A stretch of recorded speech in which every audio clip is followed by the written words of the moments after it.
आज हम बिरज चोत माता जी जो कि बूंदी जिले के बिरज गांव में स्थित हैं और यह स्थान माँ चर्मण्यवती अर्थात चंबल नदी के तट पर स्थित हैं। तट पर नहीं, एक तरीके से आप देखेंगे कि यह चंबल नदी के बीच में स्थित है। यहाँ पर आप माँ चर्मण्यवती नदी के जल प्रवाह को स्पष्ट रूप से देख सकते हैं और यहाँ पर पास ही जामुनिया द्वीप भी हैं। यहाँ से हम देखेंगे तो यह आगे चलेंगे तो माँ चर्मण्यवती के मध्य में जामुनिया द्वीप है जहाँ पर पर्यटक आते हैं और वह द्वीप अपने आप में प्रकृति की विशेष छटा को अपने आप में समाहित किए हुए हैं। तो माँ चर्मण्यवती का यह कलकल करता जल प्रवाह यहाँ पर तीर्थयात्री कम संख्या में आए हैं, लेकिन चतुर्थी के दिन यहाँ पर पर्याप्त संख्या में तीर्थयात्री माँ के दर्शनार्थ आते हैं। ये माँ का दरबार ये इस तरीके से यहाँ पर, और ये जो निर्माण कार्य हैं धर्मशालाओं का, यह जल प्रवाह अधिक होता है तो उसकी वजह से खंडित हो जाता है। और विशेष बात, यही माँ का वह स्थान है जिससे मेरी आस्था बचपन से जुड़ी हुई है। इस स्थान से मैंने जब से होश संभाला है, यह स्थान मेरी आस्था का, मेरे विश्वास का मूल केंद्र रहा है। मैं आज गायत्री उपासक हूँ, लेकिन मूलतः मेरी माँ के इसी चोत माता के स्वरूप का मैं उपासक हूँ। जब माताएं बहनें करवा चौथ का व्रत करती हैं तो यह चौथ माता, वही करवा चौथ का व्रत तो कहीं न कहीं चौथ माता है, हमारी दुर्गा माता का ही स्वरूप हैं, गायत्री माता माँ आदिशक्ति का ही स्वरूप हैं। किंतु यह स्वरूप बचपन से मेरी आत्मा में बसा है।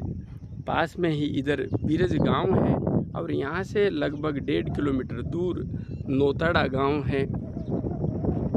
उस नौतड़ा गांव से मैं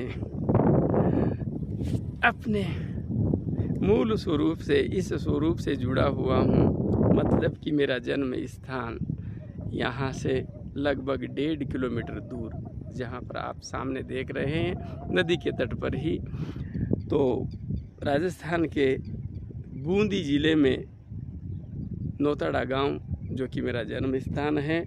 और ये स्थान जो कि बिरज गांव के नज़दीक स्थित हैं। सामने उधर कोटे ज़िले की सीमा आ जाती है माँ चर्मण्यवती के दूसरे तट पर। तो सामने बालापुरा गांव है, उधर आप देखेंगे बालापुरा, और ये इधर की तरफ जाएंगे तो निमोदा गांव है। और यहाँ पर ये चंबल नदी माँ चर्मण्यवती के कलकल प्रवाह के मध्य में ये माँ का दिव्य दरबार। अब चलिए मैं आपको माँ के दर्शन भी करवा देता हूँ। देखिए चारों तरफ ये माँ का तट है, जो जल प्रवाह की वजह से यहाँ पर नीचे पत्थर ही पत्थर निकल आए हैं। कलकल करता है यह जल का प्रवाह। यहाँ पर जब जल अधिक मात्रा में आता है तो माँ का यह धाम, यह दरबार उसी में समा जाता है। और ये जो आसपास निर्माण कार्य हैं यह भी कहीं न कहीं खंडित हो जाते हैं। किंतु यह मंदिर जब से मैंने होश संभाला है, इसी मंदिर को देखा है, यहाँ पर बड़ी बड़ी चट्टानें बह जाती हैं, टूट जाती हैं और यहाँ से उनका अस्तित्व मिट जाता है। लेकिन यह मंदिर कम से कम 30-35 साल से तो मेरी यादें जुड़ी हुई है। 35 साल से जब से मैंने होश संभाला, तो 10 साल की अवस्था के बाद में बच्चा कहीं न कहीं स्मृतियों को अच्छी तरह से रख पाता है। तो 35 वर्ष तो मुझे हो गए। यह मंदिर वैसा का वैसा ही है, चाहे कितना ही प्रवाह यहाँ पर जल का आया हो।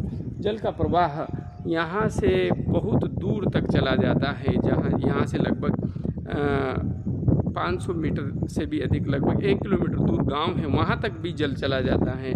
ये जो सामने पेड़ दिख रहे हैं ये सब जल में समा जाते हैं, लेकिन फिर भी मेरी माँ का यह धाम, ये दरबार उस जल के मध्य भी अपना अस्तित्व स्पष्ट रूप से बचा के रख पाता है। माँ की अपनी शक्ति के माध्यम से। ये भैरव बाबा हैं। ये छोटा सा यहाँ पर एक कुंड बना हुआ है, ये इधर धर्मशाला है, और यह मेरी माँ का मंदिर। यहाँ पर अभी पुजारी जी तो नहीं है, और मैं माँ के दर्शन नाहर से यहाँ पर आज आए हैं, तो चलिए आप भी माता रानी के दर्शन कीजिए। ये मेरी माँ के स्वरूप अद्भुत छवि है मेरी माँ की, अद्भुत लीला है मेरी माँ की, अद्भुत सामर्थ्य है मेरी माँ की। कहते हैं मंदिरों में कुछ नहीं होता, लेकिन आपके अंदर आस्था है, विश्वास है, श्रद्धा है, तो यहाँ पर सब कुछ है। आपको मेरी माँ कभी निराश नहीं करेगी। मैंने यही महसूस किया है, जब भी इसे पुकारा इसने मुझे दिया सहारा। आज आप मेरी आस्था के बचपन से जुड़े हुए उस स्थान के दर्शन कीजिए, उस दिव्य छवि के दर्शन कीजिए जो मेरी आराध्या है और मेरी आत्मा में बसती है। मूलतः मैं मेरी इसी चोत माता का उपासक हूँ। जय माँ आदि शक्ति, जय चोत माता। हर हर महादेव।